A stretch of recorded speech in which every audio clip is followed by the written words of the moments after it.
Coming up on this Tuesday edition of Newsline at noon.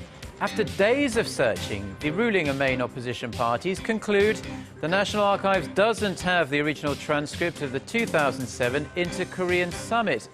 This has escalated into a blame game that's further delaying key legislations needed to revive the sluggish economy. Hundreds of inmates, including members of Al-Qaeda, break out of 2 prisons in Iraq after carefully orchestrated bombings and grenade attacks by a group of suspected terrorists.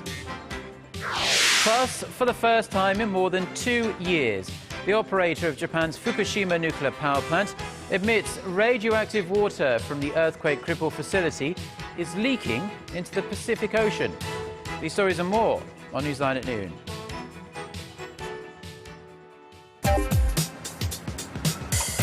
Where's the best place for bibimbap? Les Jeux Olympiques d'hiver se dérouleront-ils à Pyeongchang? هل أنتم حقاً سابع أكبر مصدر في العالم؟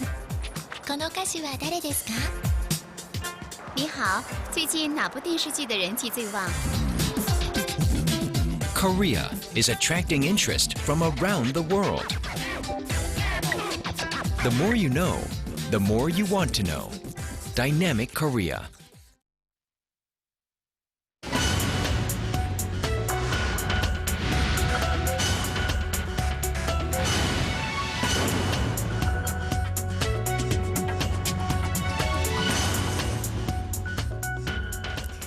Thanks for joining us. You're watching Newsline at noon. I'm Choi Yuzon in Seoul.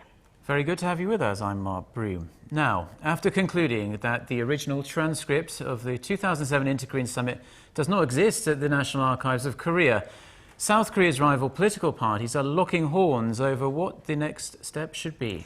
The parties want to check the transcript to see whether late former President Roh Moo-hyun offered to give up the de facto maritime sea border to North Korea during this summit. Our Kim Hyun-ji has more. The rival parties have concluded that the 2007 Inter-Korean Summit dialogue transcript is nowhere to be found at the National Archives. The ruling Saenuri Party argues the issue must now be handed over to the prosecution. The ruling party has suggested that the liberal Roh Moo-hyun government destroyed the original transcript and failed to transfer it to the archives. The missing transcript is a serious matter. The prosecution has to fully uncover how the presidential record ended up disappearing. The main opposition Democratic Party has begun attacking the ruling party and current and previous conservative governments. DP floor leader Chun Byung-hun has raised the possibility of tampering by the ruling party, saying influential ruling party figures and National Intelligence Service Chief Nam Jae-jun had implied the transcripts would not be found at the National Archives. Influential figures from previous and current governments have leaked the idea that the transcripts would not be found at the National Archives. Such comments could not have been made unless they verified the existence of the records illegally in advance or unless they were involved in damaging the records. Meanwhile, select DP lawmakers on Tuesday made an attempt to review materials related to the 2007 Inter-Korean Summit, which the National Archives had transferred to the National Assembly earlier, but failed because of opposition from the ruling party. The DP says it's important to review them to verify what President Roh said about the western maritime border between the two Koreas. But the ruling Saenuri Party says it's not meaningful to review the supplementary materials alone. No exit strategy is on the horizon, and the political wrangling is likely to grow fiercer in the coming days. This issue is also keeping a probe into the intelligence agency's alleged interference in last year's presidential election from coming up to the surface. Kim Hyun-ji, Arirang News. The 60-year-old South Korea-U.S. military alliance remains firm in the face of North Korea's continued missile and nuclear threats. But military officials from the two countries have some important decisions to make this year, and the two allies don't yet see eye to eye on a number of issues. Our Han-dan looks into the details. Military officials of South Korea and the U.S. will meet in Seoul on Wednesday and Thursday to hold the second round of talks on working out how much Seoul should pay Washington next year to help cover the cost of keeping U.S. troops stationed here. The cost-sharing agreement was first signed in 1991. The agreement has been renewed 7 times over the years, but the money talk doesn't look like it'll be smooth sailing this year. South Korean officials relayed the maximum amount of shared military spending Seoul can afford during their first round of talks in Washington, but U.S. officials reportedly pressed for a higher amount, citing increasing threats from North Korea. Although the details were not disclosed, South Korea is known to have suggested some $800 million it had paid annually, plus an additional raise, taking into account the increased North Korean threat and rising consumer prices in South Korea. $800 million will account for about 40 to 45% of the total military cost sharing. The final price agreement will likely be settled by the end of the year after a few more rounds of talks. Another important decision South Korea and the U.S. have to make this year is the timing of the transfer of wartime operational control. The two sides had initially agreed to hand over operational control to South Korea in December 2015. But with the increasing risk of provocations from North Korea, many are raising the opinion that it should be delayed until South Korea is ready to defend itself on its own. Seoul's defense ministry has refused to make an official comment on the issue, but has said it'll carry on discussions with the U.S. at the Security Consultative Meeting set for October in Seoul. 한다은, Arirang News. South Korea, the United States, and China took their first step on Monday towards coordinating policies on denuclearizing North Korea. During the so-called Track 1.5 meeting held in Seoul, experts from the three countries, as well as government officials, exchanged views on how to resume the stalled six-party talks. The three countries reportedly offered up diverse opinions on the effectiveness of the sanctions on the North and the possibility of changes in China's North Korea policy. Seoul and Washington reportedly maintain that more pressure should be applied to Pyongyang through a balance of sanctions and dialogue, while Beijing stressed the need for a swift resumption of the six-party talks. The meeting was conducted behind closed doors. A fifth round of talks between the two Koreas on reopening the shuttered joint industrial zone in North Korea ended without an agreement on Monday. But there was some progress in inviting foreign companies to build factories at the Kaesong complex. Our Unification Ministry correspondent Hwang Sung-hee reports. Once again, the two Koreas wrapped up their discussions on Monday without an agreement. However, the two sides made some progress from their previous meetings as they based their discussions on their revised versions of draft proposals. The two Koreas discussed 4 main issues: implementing safeguards against future closures, protective measures for safety of South Korean personnel and assets, globalizing the Kaesong industrial complex, as well as resuming operations. Following the meeting, the South Korean chief delegate said the two sides are the furthest apart on the issue of providing preventive measures against similar incidents from happening again. Seoul is demanding that Pyongyang provide safeguards against future closures before the business park is reopened, whereas the North is calling for an immediate resumption of operations there.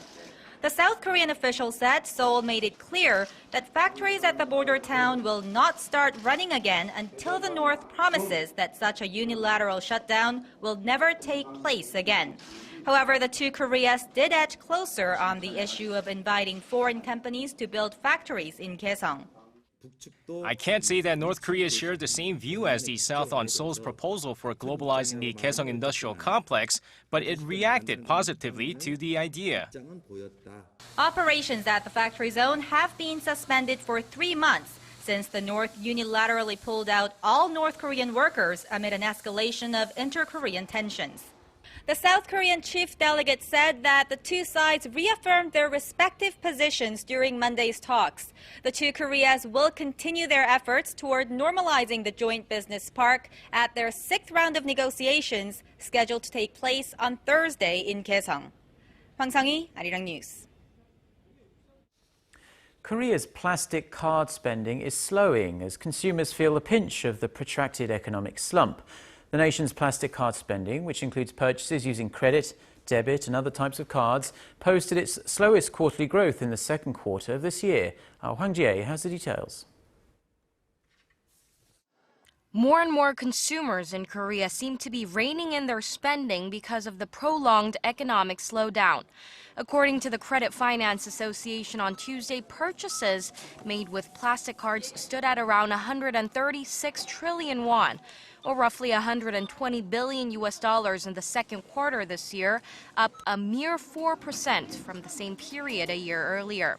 It marks the lowest quarterly growth rate since the association started to compile the data. During the cited period, purchases made with plastic cards slowed, especially in duty-free shops and luxury hotels, where transactions dropped nearly 20% on average. The association said the slowdown in plastic card spending comes as consumers tend to spend much less on travel-related products and services in times of economic uncertainty. It went on to say that the government's efforts to tighten credit card regulations as a means to cut down the nation's mounting household debt has also led to slowing plastic card spending. This as local credit card companies reduced benefits to support the government's move. Hwang Jie, Arirang News. Go green or pay the price is the message the Korean government is sending to automakers, saying it'll fine companies that don't manufacture fuel-efficient cars. In a cabinet meeting Tuesday, President Park Geun-hye promulgated the revised bill on efficient energy usage. A clause was added to the bill which allows the government to slap fines on auto companies that don't manufacture cars that are kinder to the environment. The Cabinet also proclaimed the Government 3.0 Act, which is one of President Park's visions to make government data more readily available to the public. The news that a survivor of the Asiana Airlines crash was killed after being hit by a rescue vehicle shocked the world. Now, a new report shows the victim could have been saved if the rescue vehicle that hit her was equipped with heat-sensing devices to detect the girl in its way. Na Hyung-young reports. San Francisco fire authorities have expressed their condolences to the family of the Chinese student who was killed after being run over by a rescue vehicle following the crash of Asiana Flight 214 earlier this month. However, a new report by the San Francisco Chronicle suggests that the accident could have been prevented if the rescue vehicle had had heat-sensing equipment attached.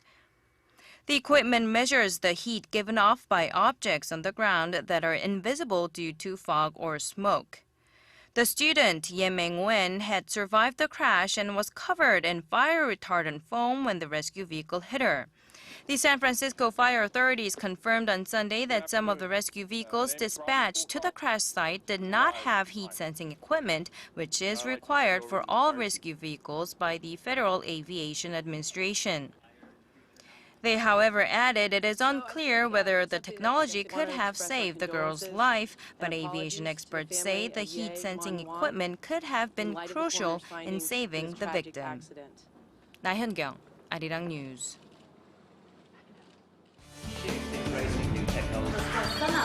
For your fill of Korean and international news, join Chae Yu-sun and Mark Broom every weekday at lunchtime. Newsline at noon. Plenary session this Wednesday and vote on the government restructuring bills. The manhunt is on for hundreds of prisoners who escaped from two prisons near Baghdad Sunday night after well-armed terrorists launched a military-like attack on the facilities. Our Kim Young-gil has the details.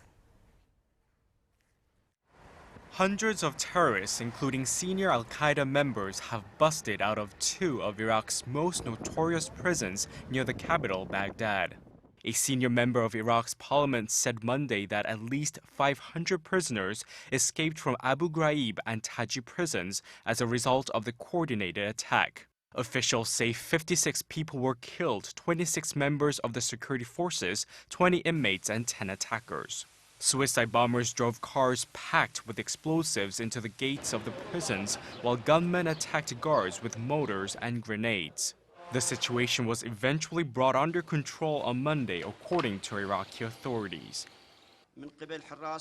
The assault was blocked by the security forces. After intense skirmishes with armed terrorists, we were able to regain control. The inmates are now under control. The attacks come a year after Al-Qaeda's Iraqi affiliate announced it would target the country's justice system. Prisons in Iraq are periodically hit by escape attempts, uprisings, and other unrest. Deadly violence also continued in northern Iraq Monday. A suicide car bomber attacked an army patrol in the city of Mosul, killing 12 and wounding 16. A roadside bomb also exploded in Mosul, killing at least 4 people. The violence has raised fears of a return to full-blown conflict in a country where Kurds, Shiite, and Sunni Muslims have yet to find a stable way of sharing power. Kim Young-gil, Arirang News. The path has been cleared for U.S. President Barack Obama to sign off on the delivery of arms to the Syrian rebels. The chairman of the House Intelligence Committee, Mike Rogers, has told Reuters that congressional concerns about the weapons falling into the wrong hands had eased slightly and the administration would be allowed to move forward with its plan. He noted, however, that there were still strong reservations within the committee, especially about the chances of success. The White House announced in June that it wanted to send arms to vetted opposition groups to help them topple President Bashar al-Assad. The family of Egypt's ousted President Mohamed Morsi says the military has abducted the former president and that they will take the matter to an international court. At a news conference in Cairo Monday, Morsi's daughter Shaima said her family is asking the International Criminal Court to investigate the July 3rd military coup and that legal action will be taken against the head of the armed forces, Abdel Fattah al-Sisi, and aides. Since then, the deposed leader has been held at an unknown location without charges by authorities of the interim government. Meanwhile, at least 4 people died and dozens more were injured in clashes between Morsi's supporters and opponents in and near Cairo on Monday. TEPCO, the operator of Japan's crippled Fukushima Daiichi nuclear power plant, has, for the first time, admitted that radioactive water is seeping into the Pacific Ocean. But it's claiming that the environmental impact will be limited. Our Ojin-ju has this story. The operator of Japan's Fukushima Daiichi nuclear power plant, Tokyo Electric Power Corporation, has for the first time admitted that contaminated water is leaking into the Pacific Ocean. This is after the plant operator reported earlier this month that elevated levels of radioactive substances were detected in groundwater samples taken from an observation well at the port of the nuclear power plant. TEPCO had previously denied that radioactive water was seeping into the sea, but acknowledged the problem after the country's nuclear watchdog ordered the plant operator to investigate the possibility earlier this month. Company spokesman Masayuki Ono apologized for causing concern and told reporters that officials believe there could have been a leak as underground water levels in the suspected areas fluctuate in accordance with tide movements and rainfall. However, he stressed that the leak has stayed near the plant inside the bay and very little has spread into the ocean. Ono added that high radiation levels in underground and seawater samples are believed to have come from initial leaks after the crisis.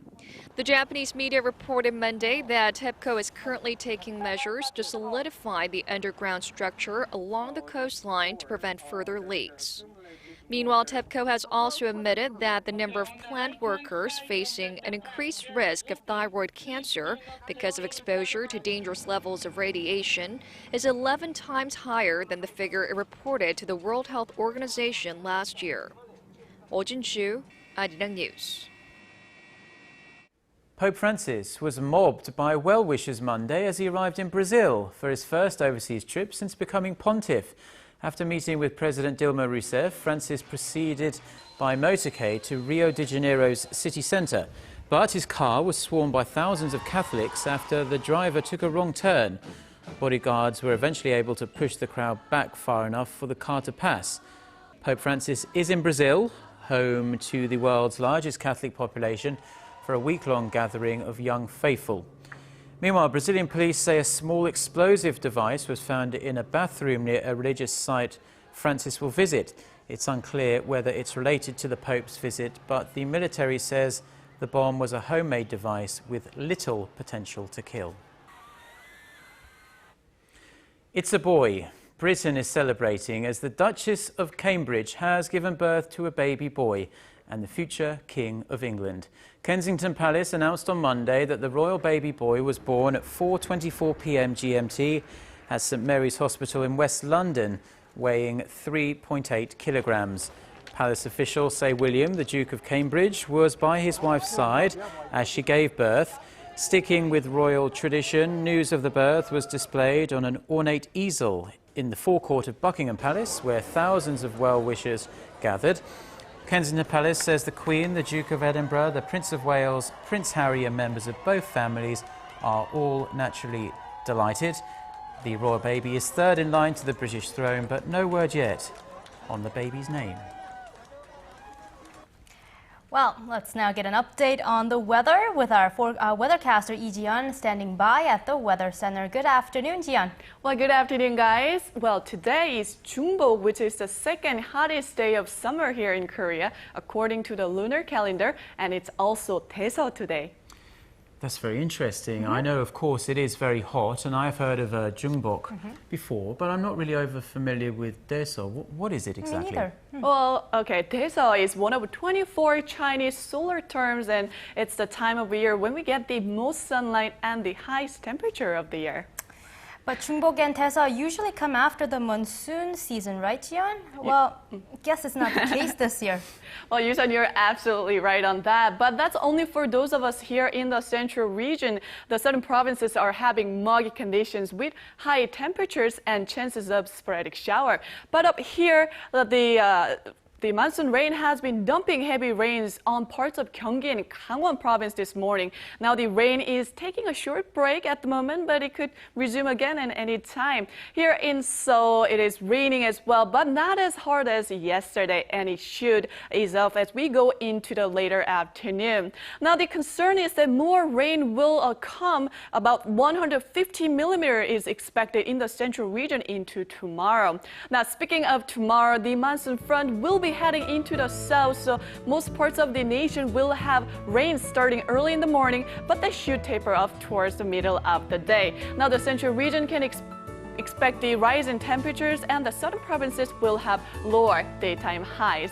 Well, right now, as we can see, some of the low clouds are covering up the peninsula, giving us light to heavy showers at times, and the humidity this afternoon will be 85% on average. So with that, let's take a closer look at today's readings. Now, Seoul will reach up to 27 degrees Celsius, that's 81 degrees in Fahrenheit, while Daegu will be sizzling at 33, while Gwangju and Busan will get up to 30. Now let's see how other regions are looking. It looks like sunny and hot condition will continue in Jeju. Meanwhile, Daejeon, Dokdo, and Mount Kumgang will be ranging from mid to upper 20s. Well, that's all for Korea, and here's the global forecast for viewers around the world.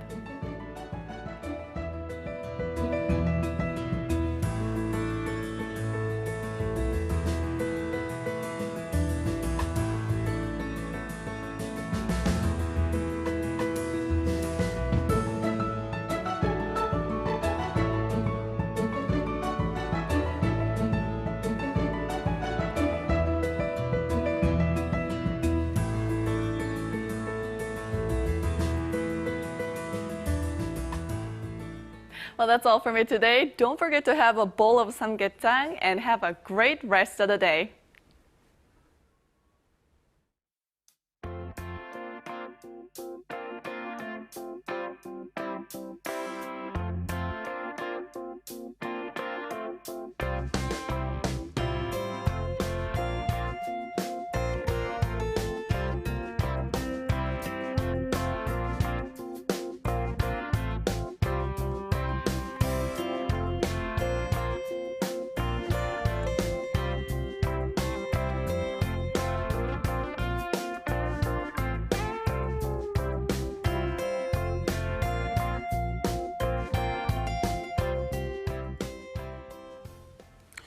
And that brings us to the end of our newscast, and those are the stories we're following at this hour. Thank you, and join us tomorrow at the same time at noon here in Seoul.